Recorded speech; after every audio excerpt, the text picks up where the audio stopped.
Yes, sir. It's your boy Keiz Ali back again. This time around, I'm with my homeboy Neko Smoke and Mr. Avery Brown. And this time around, we watched Kaleidoscope. That's a new show that's out on Netflix that came out January 1st, 2023. Just to give you guys a little brief synopsis of what it's about. A master thief and his crew attempts an epic heist worth $7 billion, but betrayal, greed, and other threats undermine their plans. Did I do it right? Did it right? Yep. Did it right? Yeah, man, you did it good. Yes, sir. How you guys doing this evening, man? Doing good, man. How about yourself? Good. All right. Mr. Avery Brown, how you doing? Doing good. Doing So good. we dived into the first episode, Yellow, and let's talk about this now. There's many different ways to watch the show. The way that we're going to watch it is in the order of the IMDb. I am the bum way. That's yellow, green, blue, orange, violet, red, pink, and white.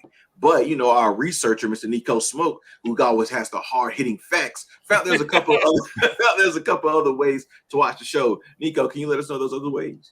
So Netflix released like just different ways that you can watch it, and this is one of 4 ways you can watch it. The way that we're watching it, which is the way that the creators intended you to watch it, and then there's the chronologically order, which is violet, which is 24 years before the heist, green 7 years, yellow 6 weeks, orange 3 weeks, blue 5 weeks, white is the heist, red the morning after, and pink 6 months after. And then they say you can do it the Quentin Tarantino way, where if you are a fan of Quentin Tarantino's, you know most of his films, if not all, are all out of order, and you pretty much place the story how you want to place the story. So they say watch blue, green, yellow, orange, violet, pink, white, red. Or you could do a classic detective story, which is orange, green, violet, red, yellow, blue, white, pink. And, you know, that's 3 other ways you can watch the show. Gotcha. Mr. Avery Brown, you picked this show for us, man. What made the show stand out? I think the initial hype around it. Usually, I don't give into the hype too quick, but when I saw the cast, specifically the guy who plays Leo, it is as most people who watch Breaking Bad know, Gus Fring. Oh yeah, Yeah. I mean, he's amazing. So I was like, well, let me try this show out. So yeah, that was pretty much the motivation.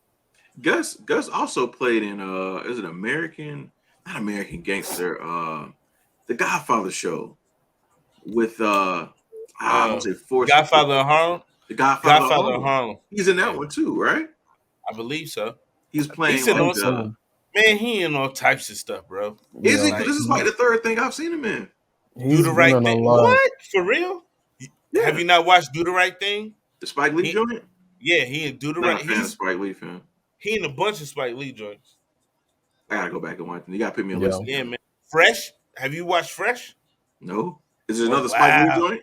No, it's not Oh. a Spike Lee joint. What's Fresh about? Yeah. Fam. It's a hood classic. Fam, okay, but what is it about? It's about if memory serves me correct. It's what is his name? You know, matter of fact, I'll explain it this way. You know the guy who in the Malcolm X movie. I know you've seen Malcolm X. Yeah, I've seen Malcolm X. You know the guy who was his he was kind of like his OG in the game. Yeah. And he wound up going once he got out of prison, he wound up going to see him. He was all fucked up. Yeah. So it's him. It's about him and this little dude from the hood, and it's just this crazy ass hood story. This crazy ass hood story, and it's a beautiful story, fam. I'm gonna go It's a watch beautiful it, story. I'm gonna watch it. I'm gonna Yeah. put you on, fam. Thank you. Let's get into this episode, man. So we watched the Yellow Absolutely. episode. Avery Brown, man, what's your first take on the Yellow episode, man? First time, as soon as you went off, first words, first thoughts that came to your head. Wow. That was literally the first thing I said was wow. Like, what an intro. to this show that's literally rocking the world right now. I had so many thoughts, so many, and I definitely had to write them out. So if y'all see me looking over, I'm just looking at my iPad to get my notes together. But yeah, wow, that was a lot. Neko, First episode. First thoughts when the thing went off, man. When it went off, you looked over at your old lady and you said what? Holy shit. You know, like that's right. We didn't really know what we was getting into coming into it. We was just like, all right, it's this creative show that they say you can watch in any order. And from researching it earlier, it was like, all right, well, what are we gonna do? Like, what is the show gonna be about? And then we watched the first episode, and it was like, oh man, all right, we got another episode. We got another show we can watch. Got That's another good, show. you know? That's exactly how I feel. Yeah. Man. Right. I got another show I can binge real quick, but I didn't binge it. I think Neko has like 2 episodes left. Yes, I do. Avery Brown didn't say how many he had left. How many you got left? I have 5 episodes left. I got all of them left. I only watched Yellow. Okay, I only watched Yellow, you guys. At the beginning of Yellow, though, man, the scene is set up. If I'm not mistaken, you have Hannah, who is one of our main characters, and we find out is Leo's daughter. But we have Hannah who pop out, and she pulled an okie doke on a cute little white girl, man. I felt so bad for her. She went and got her a book. Go ahead. You realize that's a foreshadow, right? No, I didn't realize it was a foreshadow. I've seen more than one episode. Something in me. Nah, it's just a foreshadow to the end of the episode. Oh, okay. So when I was watching it, something in me and the wife was talking about it, something in me was like, yo, that's his daughter. Mm-hmm. I don't know why. It just felt that way. Yeah, it did. But if you notice how she pulled the whole move on her, and then as you start watching the episode more and more, you go, she is her father's daughter. Yeah. You know what I mean? Too. When I first saw her, I was like, when I first saw her and then him, I was like, they're gonna have something to do. Like you said, as the show went on, it was like, something ain't right by them two. Then they finally met up later on in the show, and it all the green light finally went off. Avery Brown, man, do you have it in you to pull the okie doke like that, man? Say that again. Do you have it in you to pull the okie doke on somebody like that, man? No. She that girl lost her job. It might didn't show that shit, but she definitely lost her fucking job. Right. All over a small kiss in a damn book, man. Right. And to get promoted to senior vice president like that, that's sneaky on a different level. Whole different level, man. Yeah. I don't have the patience to do that. I will get caught immediately. So we had some little technical difficulties there, but let's go ahead and keep going, man. We're talking about Stan, and Stan being the smuggler in the show. The way Stan was introduced, basically being bothered the fuck out of, man. He came down the steps. Right. He had his mom screaming, it's time to go to the doctor at like 3 o'clock. He had his old lady asking him about a parrot. And the thing that I liked about that part the most was it showed us who Stan was right there in an instant. Because he was down, he was trying to take the parrot to some wine to a damn car, if I'm not mistaken. It just showed us he was a whole smuggler. What y'all think so far about Stan in this first episode? Go ahead, Avery. There's something I think from my view, Stan is really sneaky. I don't know what it is about him just yet. But something about Stan is off to me. I feel like he's going. I don't know. Just I got a weird vibe, weird feeling about him. Now it says in the synopsis of reading the entire show, it says they have an epic heist worth $7 million, but betrayal, greed, and other threats undermine their plans. Do you think Stan's going to be a betrayal, the greed, or the other threats? Yep, I do. Neko, you feeling the same way about Stan? Or what's your thoughts on Stan the man, Stan the smuggling man? Off of this episode, I don't quite know yet. You know what I mean? Like, I know, you know from the embrace when him and Leo got together. You know, from that embrace you could tell like, all right, they done went through some stuff together. Yeah. Like you don't not see somebody for a while and then embrace like that if it wasn't something important there. So Right. something there is some type of trustworthy stuff going on in there where it's a familiarity where it's like, all right, I can trust this guy. And I don't know, man. I don't really got a feeling towards him quite yet off first episode. Does the show give us any more about Stan and Leo's relationship outside of them meeting in the meat shop? I think so far, not really. I think other than they want to recruit Judy as like a chemist. I think.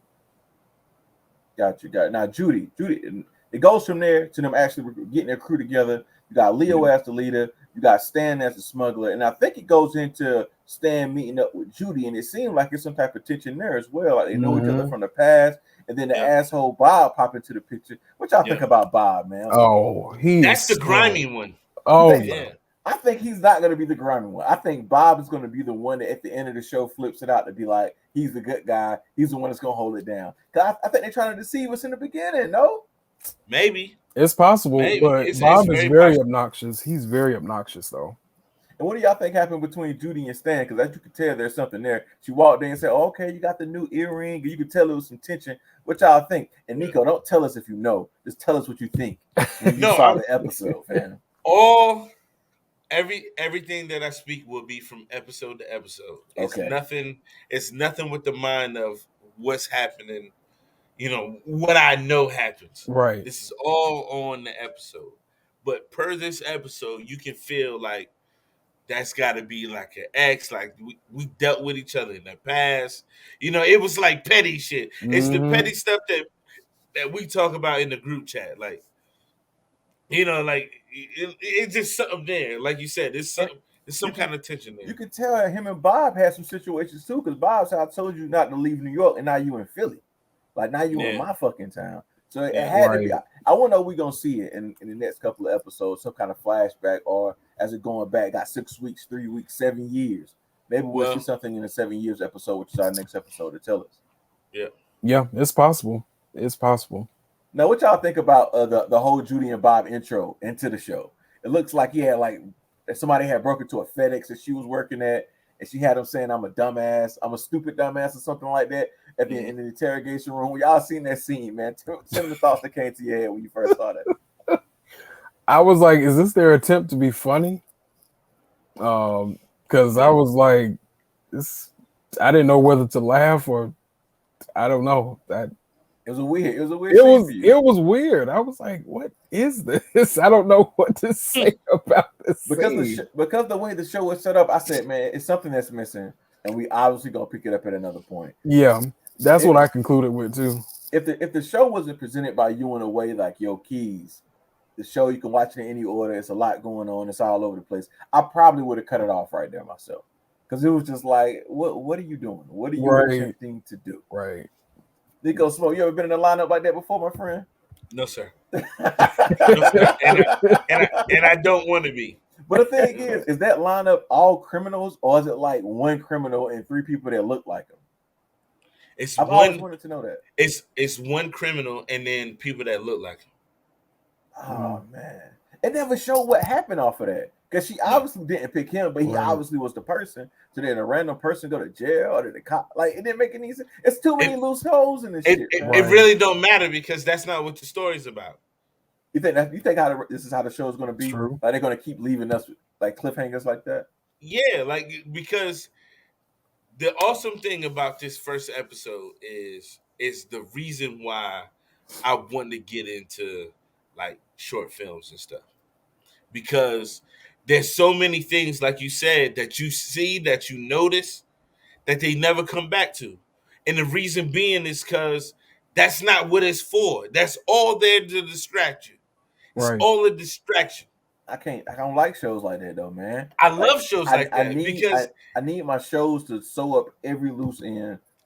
Nah, but that's the beauty about shows like this. It's meant to end. So however it ends or whatever you see that doesn't tie up a loose end, it's for you and me and Avery and everybody who watches it to sit down on StreamYard or wherever and have these conversations. Right. What you think happened? That's what makes it a better show.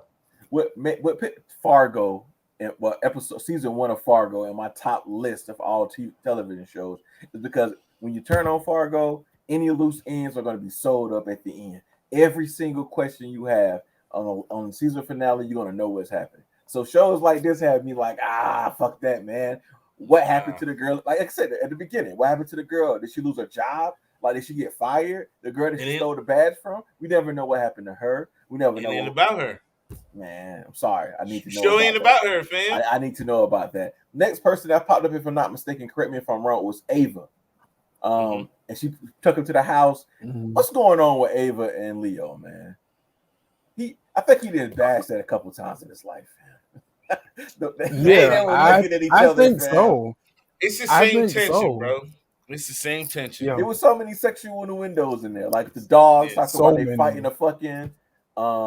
What you think about rapid banging or something like that when they brought in RJ? Right. Speaking of RJ, could y'all deal with that shit? The tapping, the non-stop drumming. Oh yeah, the banging on things and stuff. I was like, that was another part. I was like, okay, is this supposed to be a twitch he has? Is it Tourette's or is he trying to be funny again? I'm like, I don't know. I didn't know whether to laugh at that or not. So I don't know if we're here yet, but my first impression of RJ is that's the sneaky motherfucker. You think so? Yeah. The glitchy fucker is the sneaky fucker. He's with the twitches. He too fidgety. He act like when he had the conversation ADD or some shit. He might be on the spectrum. When he had that, fam, when he had the conversation with Ava, he was like stuttering and you know what I mean. All like it's just. I feel like it's all an act for something later on to happen. So hold on, let me keep count right now. You think Stan's fucked up? Y'all both think Bob's fucked up, and y'all think RJ's fucked up. Yeah. I just feel like if anybody's gonna do some like backdoor shit, it's gonna be either Bob, because he's just a grimy, nasty motherfucker, just from off the first episode, and RJ, because it's just playing too hard in the like, I'm just an innocent kid that don't know what's going on. And you think Stan gonna do some stupid shit too? I think Stan gonna be okay. Was it Avery? Somebody said, I remember. Avery said it. Yeah, Avery said Stan. You said Stan seems kind of sneaky to you. Yeah, Stan seems very sneaky. Bob too. Bob is really obnoxious too. I think Bob gonna be the cleanest motherfucker this whole show, fam. I don't know, bro. Like I get why y'all say that, but I think that's one of the things that throw us off the scent, right? Another thing that threw me off, moving on in the same episode, was they needed money. And they gave us this whole like 15, 30 seconds about the racetrack, and then the racetrack was gone. Right. Did y'all remember that happening? I remember that. Yeah. Did the racetrack get mentioned anymore in the episode? No, because I think so. I think they wound up deading it because they dead it because the newspaper. If you remember, they threw the newspaper on there and it was like I want to say like the race wasn't gonna happen. So like. But the so thing, that's like, why they keep doing that. Why they keep doing that to me, fam? Like, right. Because it's all a distraction. You know that trend that's going on in TikTok is like never let them know your next move. That is kaleidoscope in a nutshell. That I'm telling you, bro. After watching this first episode, I'm like, fam, I'm just like you. I was like, wait, hold up. I even have rewinded when they put the newspaper down because after that they went. That's when Bob was like, oh, we could do Diamond District. And it was like, look at you, finally got a good ass idea. You know what I mean? Right. So, yeah. Let's move on to that Diamond District, that heist, man. Now, I've been in New York. This is Philly. Is that Philly or New York? That's in New York, right? It looks like New York. The Diamond District is in New York, right? Yeah. Nico, you ever been to the Diamond District? You ever been in that part of town? No. The way that was set up, man. You think that realistically that type of thing is going on? Like when they have the several different, I don't want to call them incognito, excuse me. The what do they call them? The undercover cops hanging out on the streets and stuff like that. You think that stuff is really going on? Oh, 100% in New York, absolutely. all that camera stuff, like so. Mhm.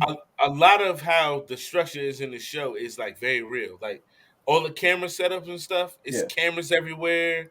It's plainclothes cops everywhere. I mean, not to get so serious from the show, like Bloomberg had the stop and frisk laws. Yeah.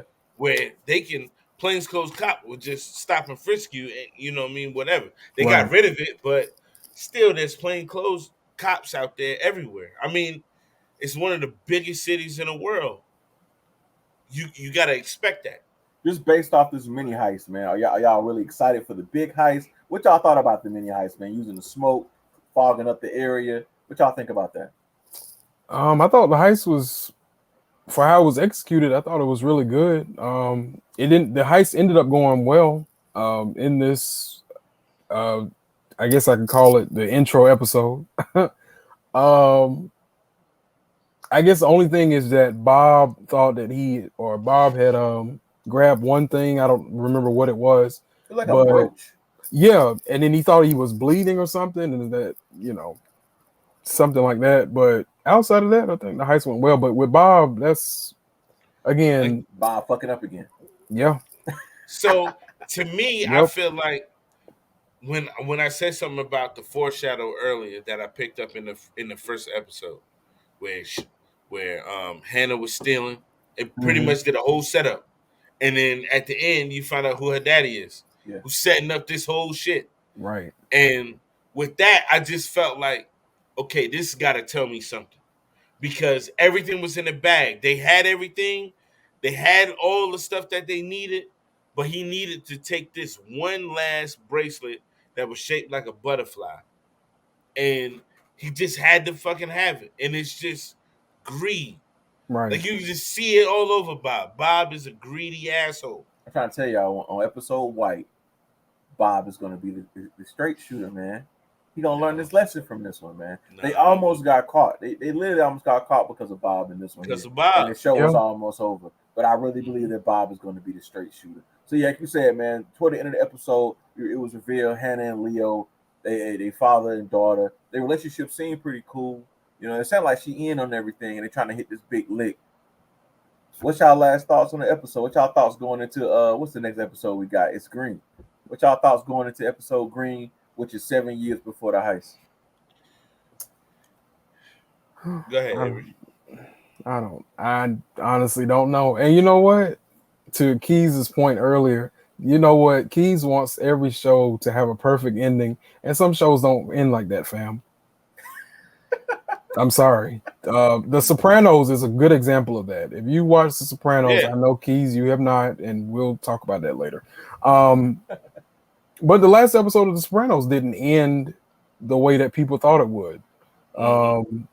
Still, to this day, people are still talking about that. What happened? Did he die? Did he survive? Whatever. But I'm okay with this show not making sense right now, because I think that's the point of the show. It's not supposed to make sense. I will say there was a funny kind of supposed to be a funny moment that I have written in here. Ava and RJ were having a conversation, and she asked him, "Can you drive?" And I think he said, like, "Yeah, I can drive." And then she says, like, "Can you drive?" I think it was supposed to be like in a Spanish accent, and I was like, "Is this supposed to be another funny moment?" Because that wasn't wasn't funny. So there's no comedy in here for you at all, Avery Brown. Oh my god, it was cringy. It's kind of one of them things where it's just like dry humor.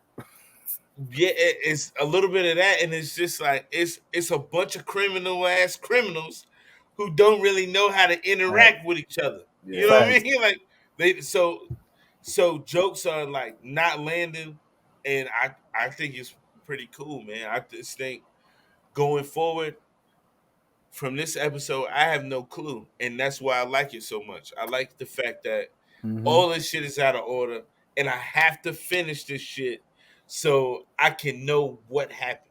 Let's slow down, man, because we got 7 more episodes to do if we watch. Next episode, we're going to be talking about episode Green, which is 7 years before the heist. I'm not going to lie. I'm not like you guys. At this point, I don't think I would have continued watching it if Avery didn't present it the way that he did, man. That's funny, man. I'm just being honest, man. I was just like, That's honest. That's honest.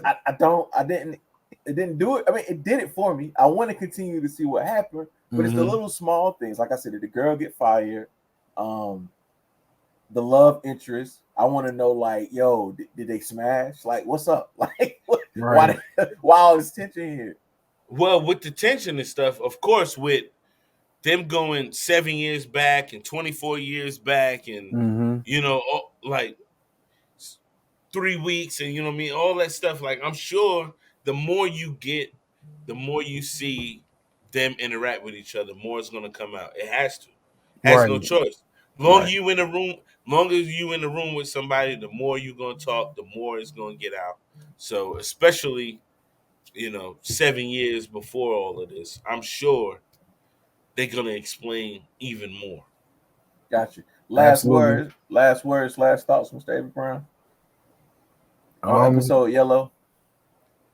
A great intro. Again, every episode doesn't have to make sense, but it does.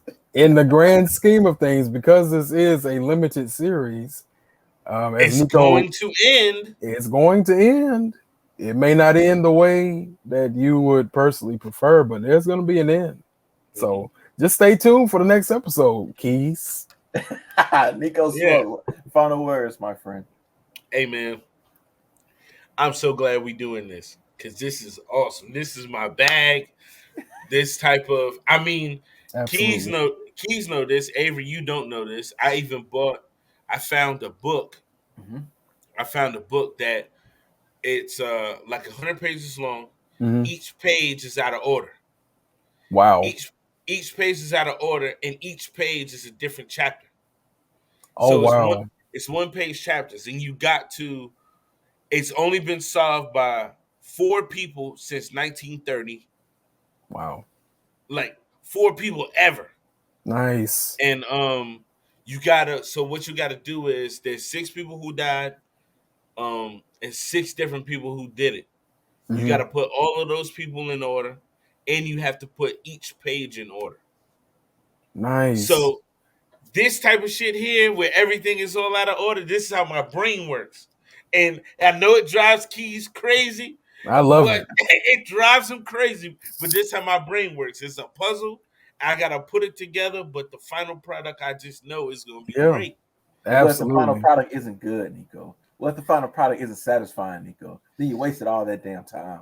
Hey man, then you live and you learn. But I'm still a sucker for it, dog. Just like you a sucker for advertisements, nigga. I'm a sucker for a good puzzle story. You gotta relax. You know what? It's literally, that's hilarious, and it's literally like a Rubik's cube. Like it's a journey. Like I love that kind of stuff, Neko. Like send me that link for that book. I'll buy it today. I will. Yeah. I'm not gonna buy the book. I'm gonna watch the show because my friends are watching the show, and I'm picking the next shit that we watch. All right, that's fine. That's fine. Those are my final thoughts on episode Yellow. I need some shit that's gonna be, from beginning to end. I understand what's going on. The loops are being closed, and I'm satisfied. I want to go to bed not thinking, "Oh, what happened?" Oh no, I just want to go to bed satisfied. And I don't think after watching 8 episodes of this, I'm going to be completely satisfied with the way this story. You will be. But you guys, if you got this far, thank you very much. Go ahead and watch episode Green. Check back next Saturday, and we're gonna break down episode Green the same way we did here today. Hopefully, episode Green gets me more into this shit. But I'm Keiz Ali. That's Neko Smoke. That's shit. I'm fucking it up. That's Avery Brown. It's a kaleidoscope. Goddamn it. Yeah, there you go. Right. We watched episode 1. Thank you guys for tuning in, and we'll see you next Saturday. We out. Peace.